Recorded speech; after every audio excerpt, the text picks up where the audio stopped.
시월에 먹으면 물래. 내가 피스도 싸우면 사는 거.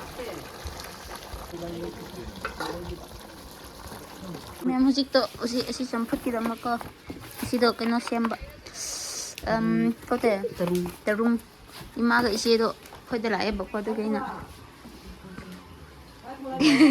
terung boko champut ki dama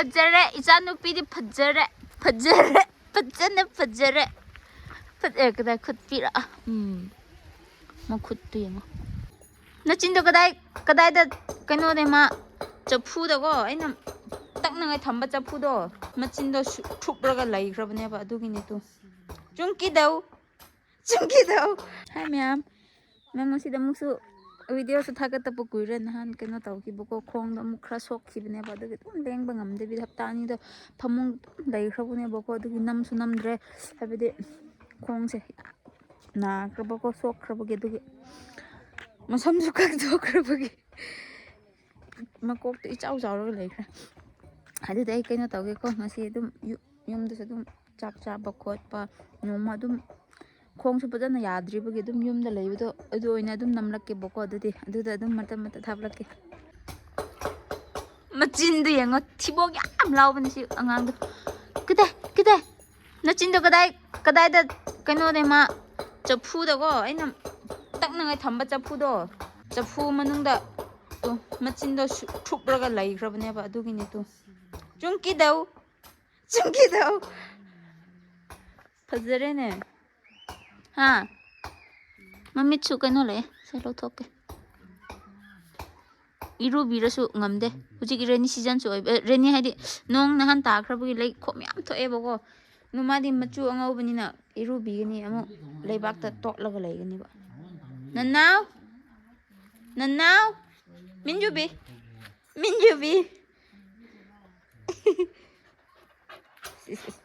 made amado ahanda khra nusiba ulladi go asi angau bisi yadabni machin yam chawre le sabi phakre machin da sigini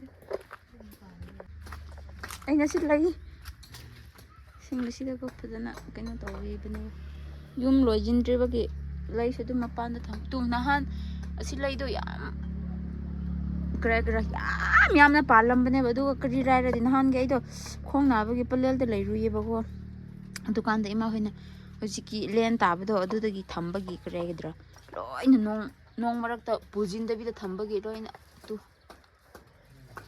napi goma loina kai khrabni nahan lai do asi inga na palu jikti to loina tek laga lai khra du geina sida pujin khrabne ba yum su lojin da ba dugi go pani yen na loina kot pagi napi sing da loina segai khre ba du geina kaina to khra khallaga thamba ko nanna nong imang mangne ba ko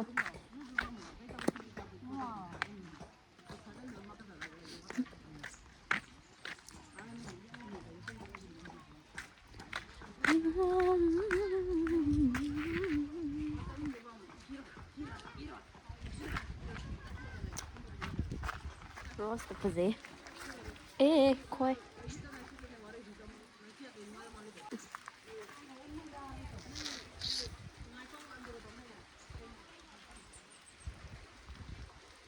Junki, apam ko? Hello. Fajare, ijanupidi fajare. Fajare. kada khutpira. Ma khuttu yenga. Nong amuk chuba hore astale. Max upgrade ijanupi ama. Kom te lai. Siam paje. Nong su tok panai de gian man ta de. Ninna. Chup ta ba. Suk minju khung mang na. anh à bôi bôi có cái tô ra mày đi chạ chạ chạ bôi có cái tô ra chal vào đi ha hút chị nam có tâm to cái này hút có tô ra rồi chạ chạ chạ chị nào là cái gì ha được ướt thế này ha chị đó à đây phone nè phone 저 hinga 짐라 잔마 오이네 콩가라 아 뽀때 때 비스 뚱 두갈 항구나 때 두갈 뿌 hinga 몇 비스나 자 hinga 흔들래 나라 소독래 hingal루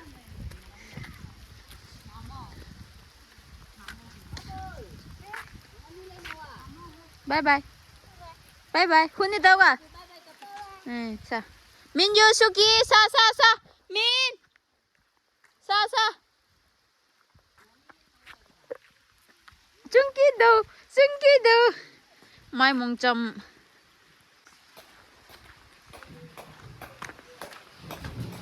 as ipana mystery tawbdo khong net from the ipai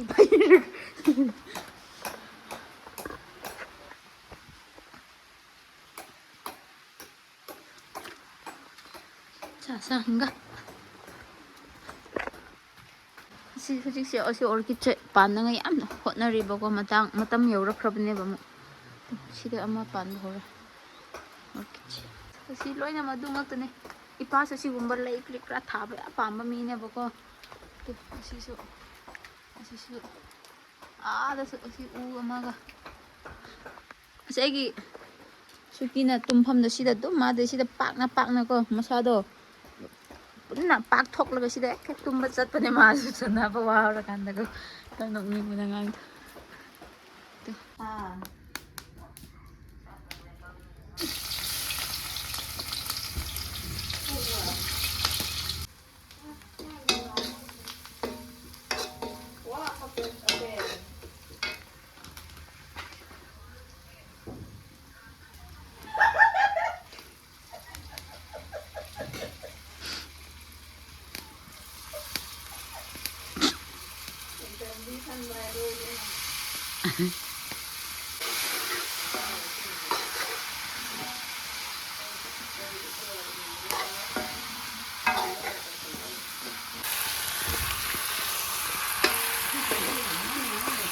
ꯃꯇꯠ ꯍꯥꯞꯂꯛꯀꯦꯕꯀꯣ ꯃꯌꯥꯝ ꯊꯣꯡꯕꯒꯤ ꯑꯗꯨꯒ ꯍꯣꯔꯦꯟ ꯆꯥꯕ ꯀꯔꯤ ꯀꯔꯥꯁꯨ ꯑꯗꯨꯝ ꯍꯥꯞꯂꯛꯀꯦꯕꯀꯣ ꯍꯧꯖꯤꯛꯁꯤ ꯈꯔ ꯐꯨꯠꯈꯤꯒꯦ ꯀꯨꯏꯅ ꯃꯌꯥꯝ ꯍꯧꯖꯤꯛꯇꯣ ꯑꯁꯤ ꯆꯝꯐꯨꯠꯀꯤꯗꯃꯛꯀꯣ ꯑꯁꯤꯗꯣ ꯀꯩꯅꯣ ꯁꯦꯝꯕ ꯀꯣꯇꯦ ꯇꯔꯨꯡ 이마가 이시에도 거기다 라에 먹고도 그냥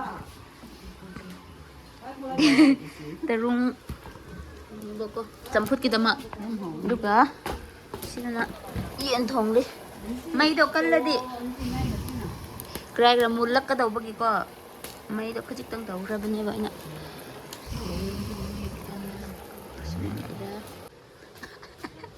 ayo hui angau binu ngasai ngarang nong yam tabagiko nong marakta pok lebi wa krabanya mama macin lo itu imut mole jungkido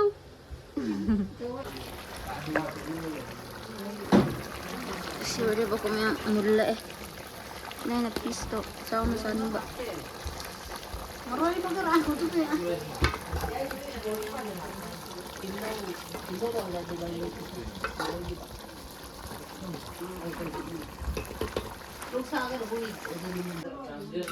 Saki, Jungki, Aringa. Smart chak ngai ra le ro ne bo ko se ma thak. Suku. Ma to ngau ba gi ko. Ma sa to kina to ba kitang nei khom pak la di. Mot pa ne ba ma khong ga di yang. Ma khong di am chau ne. Pok lau ne. Tu. Jungki do ju. Anga na. 민규디 아싸 ring ma angga minju biya hingga macida hingga sa hingga sa mà ngau tới cái khung mà nè mama tu ubak tu ngang hing tay ra thầm lắm bên này tu ꯍꯧꯒꯠꯄ ꯀꯥꯟꯗ ꯃꯥꯅ ꯂꯣꯏꯅ ꯀ꯭ꯔꯦ ꯌꯥꯝ ꯁꯦꯝꯕ ꯂꯣꯏꯈ꯭ꯔꯦꯕꯀꯣ ꯑꯗꯨꯅ ꯑꯗꯨꯝ ꯆꯥꯕ ꯍꯧꯔꯒꯦ ꯑꯗꯣ ꯆꯥꯕ ꯍꯧꯅꯉꯥꯏꯗꯃꯛ ꯄ꯭ꯔꯦ ꯇꯧꯕꯤꯒꯦꯕꯀꯣ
가리라를.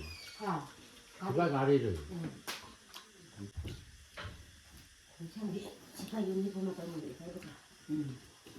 아무데나 가야 아, 끝나도. 돼. 안 맞는 거.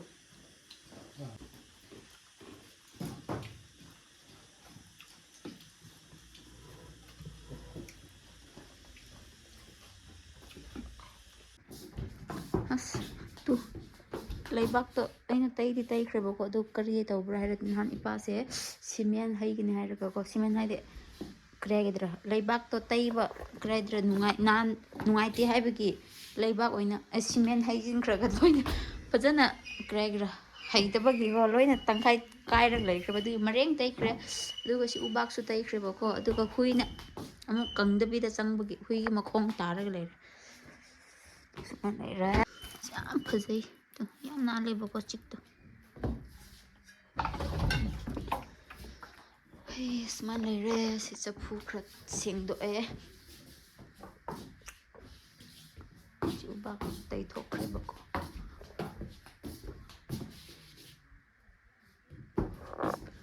ꯁꯨꯃꯥꯏꯅ ꯂꯩꯔꯦ ꯑꯗꯨꯗꯤ ꯑꯩ ꯃꯊꯪ ꯑꯗꯨꯝ ꯍꯥꯞꯂꯛꯀꯦꯕꯀꯣ ꯃꯌꯥꯝ ꯃꯌꯥꯝ ꯍꯧꯖꯤꯛ ꯑꯩꯈꯣꯏ ꯐꯤ ꯁꯨꯕ ꯆꯠꯂꯤꯕꯀꯣ ꯏꯃꯥꯒ ꯏꯆꯦꯒꯀꯣ ꯅꯍꯥꯟ ꯇꯥꯈꯤꯕꯒꯤ ꯈꯨꯟꯗ ꯏꯍꯥꯡ ꯍꯥꯡꯂꯒ ꯂꯩ ꯀꯔꯤ ꯍꯥꯏꯔ ꯅꯥꯄꯤ ꯍꯣꯏ ꯂꯣꯏꯅ ꯂꯣꯏ ꯁꯦꯒꯥꯏꯈ꯭ꯔꯕꯒꯤꯀꯣ ꯇꯨ ꯏꯋꯥꯟ ꯋꯥꯟꯅ ꯂꯩꯈ꯭ꯔꯦ ꯏꯍꯥꯡ ꯍꯥꯡꯅ ꯑꯗꯨꯝ ꯎꯠꯂꯛꯀꯦꯕꯀꯣ ꯑꯩꯗꯤ ꯈꯣꯡ ꯈꯔ ꯅꯥꯕꯒꯤ ꯏꯃꯥ ꯍꯣꯏ ꯐꯪꯕ ꯉꯝꯗ꯭ꯔꯦ ꯁꯦꯛꯂꯒ ꯆꯠꯂꯤ ꯍꯧꯖꯤꯛꯀꯥꯟꯁꯦ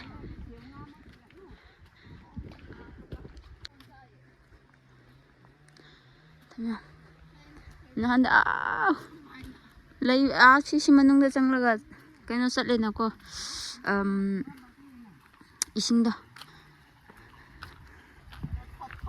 ꯑꯁꯤꯔꯣꯝ ꯆꯠꯂꯒ ꯏꯁꯤꯡ ꯈꯣꯡ ꯁꯨꯃꯥꯏꯅ ꯂꯩꯌꯦꯅꯀꯣ ꯅꯍꯥꯟꯗꯤ ꯑꯗꯣ ꯍꯧꯖꯤꯛꯇꯤ ꯈꯣꯡ ꯅꯥꯕꯅꯤꯅ ꯁꯤꯗ ꯁꯨꯔꯅꯦꯕ ꯇꯦꯡꯀꯤ ꯈꯟꯐꯝꯁꯨ ꯌꯦꯡꯉꯣ ꯅꯍꯥꯟ ꯂꯦꯟꯅ ꯂꯣꯏꯅ ꯐꯥꯗꯛꯂꯒ ꯁꯤꯗ ꯄꯨꯟꯅ ꯇꯥꯔꯒ ꯂꯩ ꯏꯆꯦꯁꯨ ꯉꯁꯤꯗꯣ ꯂꯥꯛꯄꯀꯣ ꯑꯗꯨꯒꯤ ꯐꯤ ꯁꯨꯍꯟꯒꯦ ꯇꯧꯕꯅꯤ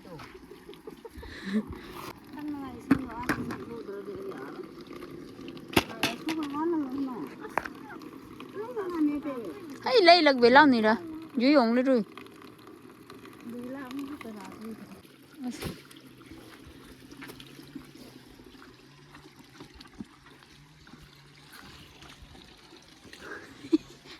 như mình mà thì mà chú khi tăng cái nó tàu với mót bao gồm bao ủ bao ngầm được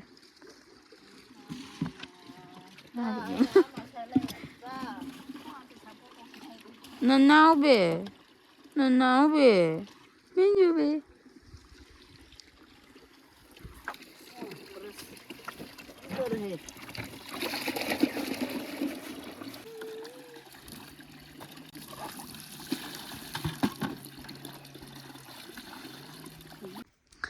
mayam ase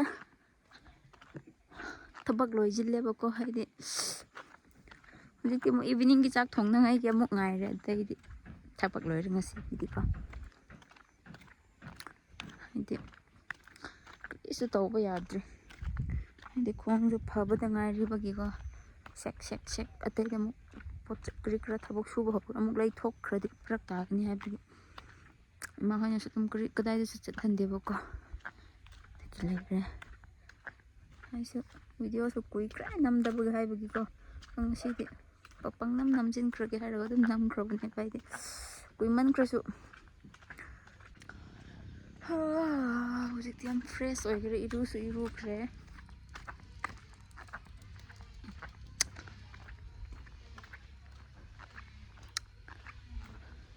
adi mem kina tor ge bako mem hai di masai dum chaba thongba pisuba khra happy bdo ere bako hai nomada yumda tawba yaba tawba singdo ko thapak mem thapak singdo ko du utpdo ere bako mem de mem masik video di swaida lojil lage mya